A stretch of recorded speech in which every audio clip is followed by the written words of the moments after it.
हमारे विभिन्न ज्ञानवर्धक कार्यक्रम देखने के लिए आप हमें अभी सब्सक्राइब करें, बेल आइकन को प्रेस करें ताकि आप देख सकें हमारा कार्यक्रम सबसे पहले। और अधिक जानकारी के लिए फेसबुक पेज को लाइक करना न भूलें। जय माँ इंद्राक्षी। इंद्राक्षी धाम में दर्शकों आप सभी का हम हार्दिक स्वागत करते हैं। आज के दिन जिन जातकों का जन्म दिवस है, मैरिज एनिवर्सरी है, उन सभी को हमारी तरफ से बहुत बहुत शुभकामनाएं। आज का पंचांग 24 अगस्त सन 2020, दिन सोमवार, भादो मास, शुक्ल पक्ष, संवत 2077। तिथि आज षष्ठी है, नक्षत्र स्वाति, राहु काल 7:30 से 9, दिशा सूल पूर्व दिशा। दर्शकों, जीवन में हमारे ग्रहों का प्रभाव हमारे ऊपर ज़रूर आता है। ग्रहों के साथ साथ जो हमारी जन्म राशि होती है, जन्म राशि का भी प्रभाव हमारे ऊपर आता है। क्यों? 12 प्रकार की राशियां होती हैं। 12 राशियों में हर राशि का रंग रूप, हर राशि की अपनी प्रकृति अलग अलग होती है। अब जैसे किसी की मेष राशि है, मेष राशि के स्वामी कौन होते हैं? मंगल होते हैं। तो कहीं ना कहीं मंगलता का पुट, वीरता का पुट उस व्यक्ति के अंदर रहेगा। और मेष राशि का सांकेतिक क्या चित्र बनता है? जैसा मेढ़ा होता है। तो कहीं ना कहीं कुछ मेढ़े जैसी आकृति उस व्यक्ति के अंदर पाई जाएगी। लास्ट की राशि कौन सी होती है? मीन। मीन का मतलब क्या होता है? मछली। तो कहीं ना कहीं मछली जल में रहती है। जिन जातकों की मीन राशि होगी, कहीं ना कहीं जल से संबंधित कुछ ना कुछ उनके जीवन में जरूर रहेगा।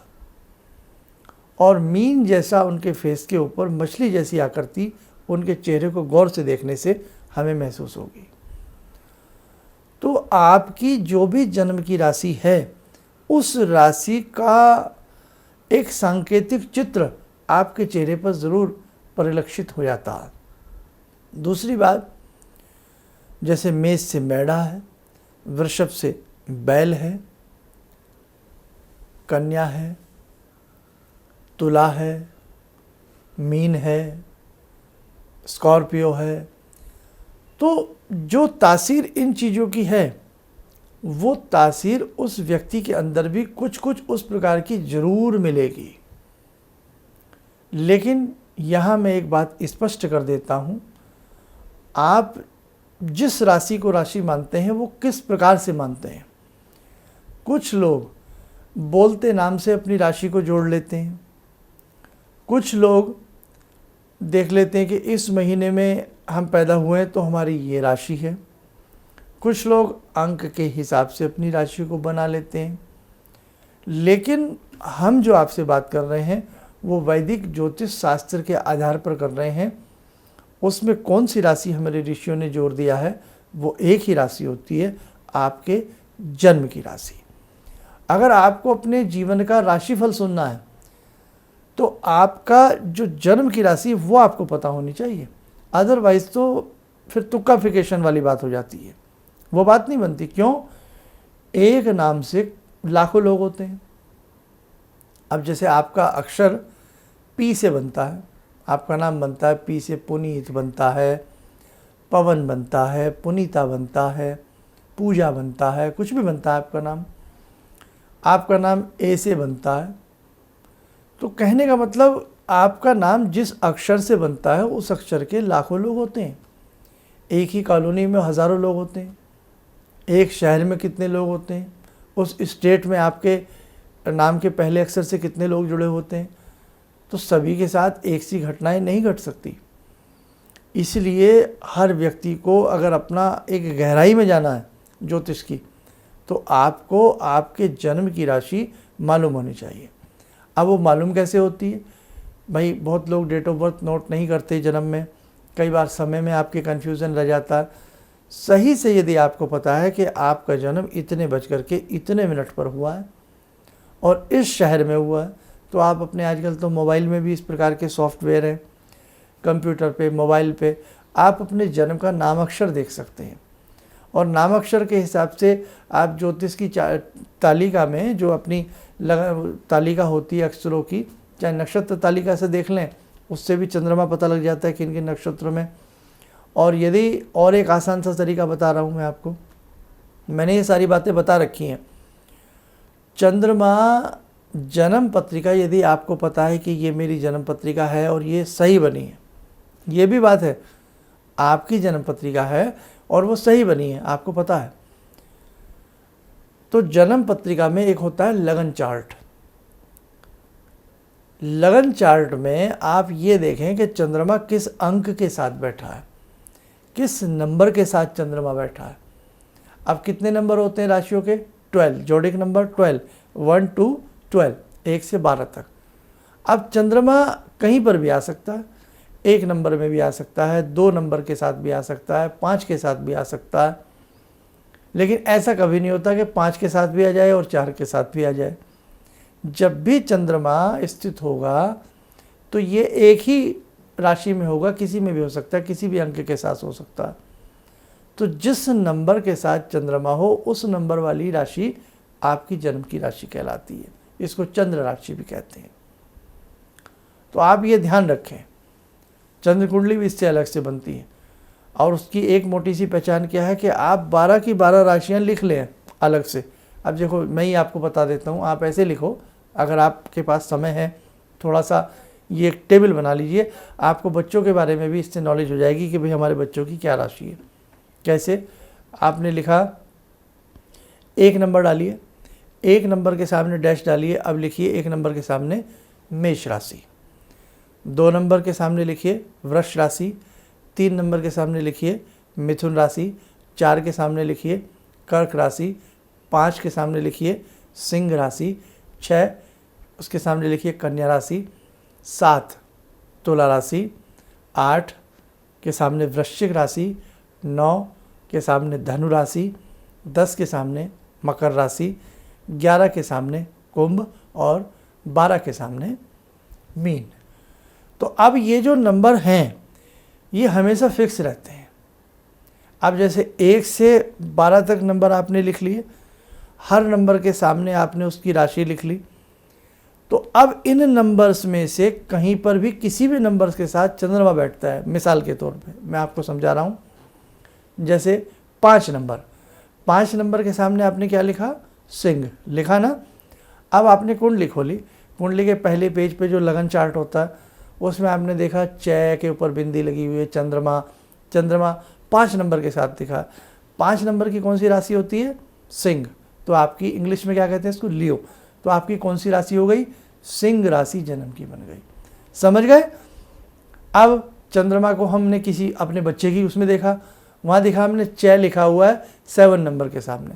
तो देखो आपने अभी एक टेबल बनाई है, 7 नंबर की क्या राशि होती है? तुला, लिब्रा। तो आपकी लिब्रा राशि हो गई बच्चे की। आपने देखा चंद्रमा 9 नंबर के साथ लिखा है, तो 9 नंबर के सामने कौन सी राशि लिखवाई हमने आपको? धनु, सैजिटेरियस। 8 नंबर के सामने चंद्रमा लिखा है, कौन सी राशि लिखवाई हमने 8 नंबर के सामने आपको? वृश्चिक, स्कॉर्पियो। ये फिक्स रहते हैं। इस जो नंबर है और नंबर के सामने जो राशि लिखी है वो फिक्स रहेगी। तो आपको अपने आप पता लग जाएगा। ऐसी लगन पता लग जाता है बहुत आसानी से कि भाई 1 नंबर आ गया, अगर ऊपर आ गया 1 नंबर तो आपका लगन हो गया। कौन सा? 1 नंबर के सामने कौन सी राशि है? मेष, तो मेष लगन हो गया। ऊपर में 2 आ गया, या आप हमारे एपिसोड पुराने देखिए एक बार कि भाई कैसे जाने अपने लगन को, कैसे जाने अपनी राशि को। तो कहने का मतलब ये है, ये जन्म की राशि अपनी पहचाननी सीख लो, और जन्म की राशि से संबंधित बहुत अच्छे अच्छे उपाय होते हैं, वो मैं आपको आगे के कोई ऐसे एपिसोड्स आपके लिए लेके आऊँगा। इसलिए मुझे आज ये बताना पड़ा, क्योंकि बहुत लोगों को राशि देखने का, सुनने का शौक़ होता है। तो जन्म की राशि अगर आप सुनते या देखते हैं उसका प्रभाव आप माने। अदरवाइज़ वैसे ही आपने देख लिया कि मेरा नाम तो पवन कुमार है, मेरा नाम तो कमलेश है, मेरा नाम तो मुकेश है, तो ये तो नाम के हिसाब से वो बात नहीं बनती है। ये आप ध्यान रखिएगा। तो राशि का प्रभाव आता है हमारे जीवन पर, और उससे हमारी प्रकृति, हमारी नेचर, बहुत सारी चीज़ों का खुलासा हो सकता है, लेकिन जन्म की राशि चंद्र राशि जहाँ चंद्रमा विद्यमान हो। आइए दर्शकों, समय हो चला आज की ध्यानमाला से जुड़ने का। आज की ध्यानमाला में जुड़ते हैं भगवान श्री राम से। ॐ रामो राजमणि सदा विजयते रामं रमे संभजे रामेण विहता निशाचरचमू रामाय तस्मै नमः। रामानास्ति परायणं परतरं रामस्य दासोऽम्यहम्। रामे चित्तलया सदा भवतु मे भो राम मामुद्धर। राम रामेति रामेति रमे रामे मनोरमे सहस्रनाम तत्तुल्यं राम नाम वरानने। आदो राम तपोवनं दिगमनं हत्वा मृगं काञ्चनं वैदेहीहरणं जटायुमरणं सुग्रीवसंभाषणं बाले निग्रहणं समुद्रतरणं लङ्कापुरे दाहनं पश्चात् रावणकुम्भकर्णहननम् एतद्धि रामायणम्।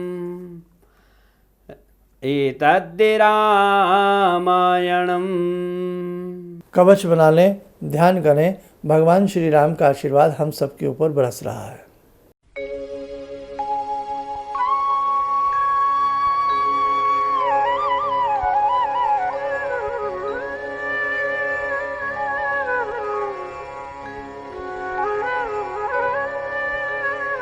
ओम बोलते हुए नेत्र खोलें, सामान्य हो जाए। और एक चीज़ और देखो, जिनकी एज 40 साल से ऊपर हो गई है तो वहाँ इतना कुंडली बनाने का इतना वो नहीं रहता। वो तो आप अपनी राशि तो वैसे भी अपने मोबाइल से, कंप्यूटर से जान सकते हैं। बच्चों की वैदिक जन्म पत्रिका आप ज़रूर बनवाया करें। बनवाएं। वैदिक क्यों बोलता हूँ मैं?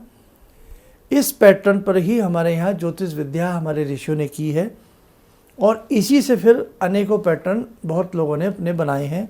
बहुत समय समय पर बाहर के कंट्रियों में भी अपने अपने हिसाब से बने हैं, लेकिन मूल जो स्थायी जो हमारी ज्योतिष विद्या है, भृगु शास्त्र में जिसका जिक्र है, अनेकों शास्त्रों में जिसका जिक्र है, समय समय पर हमारे देश के ऋषियों ने जिस ज्योतिष का जिक्र किया है वो वैदिक ज्योतिष है, क्योंकि वेदों से इसका पूरा संबंध है। तो कहने का भाव, बल्कि वेदों का नेत्र भी इसको कहा जाता है, समझे आप।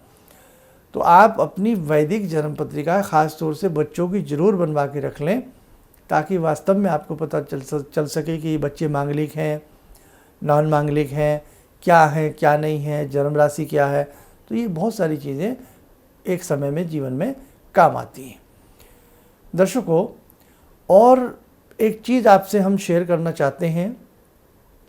एक बहुत बड़ा महत्वपूर्ण कार्य भगवती की कृपा से होगा, और मैं जैसे कि मैंने आपको 2-4-5 रोज से हिंट भी मैं आपको दे रहा हूँ, बस आप कमर कस लें और उस चीज़ के साथ हमारे साथ तैयार रहें। और हमारे इस खास कार्यक्रम के लिए एक नोटबुक ज़रूर बनाइए, ताकि बहुत सारी बातें भाई जब तक मैं आपके साथ जुड़ा हूँ मैं आपको बताता रहूँ और आपकी डायरी में वो चीज़ें नोट डाउन होती रहें। कल फिर मिलेंगे किसी नए सब्जेक्ट के साथ। इन्हीं शब्दों के साथ अपनी वाणी को विराम देते हैं। जय माँ इंद्राक्षी। आपने कहा कि शरीर में कोई परेशानी हो तो दैहिक दैविक भौतिक तापा राम राज नहीं काहू व्यापा। इसके बाद मैंने उसका जप शुरू किया और धीरे धीरे मेरे को अच्छा लगने लगा। और मैंने कहा कि अब पंडित जी से कैसे जुड़ूं, क्या जुड़ूं। तो मैंने कहा कैसे करूं। मैं बोली ईश्वर अगर सही है, माँ भगवती की मेरे पर कृपा है, तो ज़रूर मेरा कोई ना कोई रास्ता निकलेगा। तो ये सारी चीज़ें मेरे को ईश्वर की कृपा से आपका साथ मिला और मेरे अंदर की श्रद्धा थी जो मैं आपसे जुड़ी सनातन धर्म के प्रति। और हमने जहाँ जन्म लिया है उस धरती के ऋण को हमको अदा करना है, इसलिए आपके चरणों में मैं। किसी भी समस्या के समाधान के लिए मिले प्रसिद्ध हस्तरेखा एवं वास्तु विशेषज्ञ प्रोफेसर धर्मेंद्र शर्मा जी से। नोट: शिविर में भाग लेने हेतु एवं व्यक्तिगत रूप से मिलने के लिए कॉल करने का समय सुबह 10 बजे से शाम 6 बजे तक। हमारे विभिन्न ज्ञानवर्धक कार्यक्रम देखने के लिए आप हमें अभी सब्सक्राइब करें, बेल आइकन को प्रेस करें ताकि आप देख सकें हमारा कार्यक्रम सबसे पहले। और अधिक जानकारी के लिए फेसबुक पेज को लाइक करना न भूलें।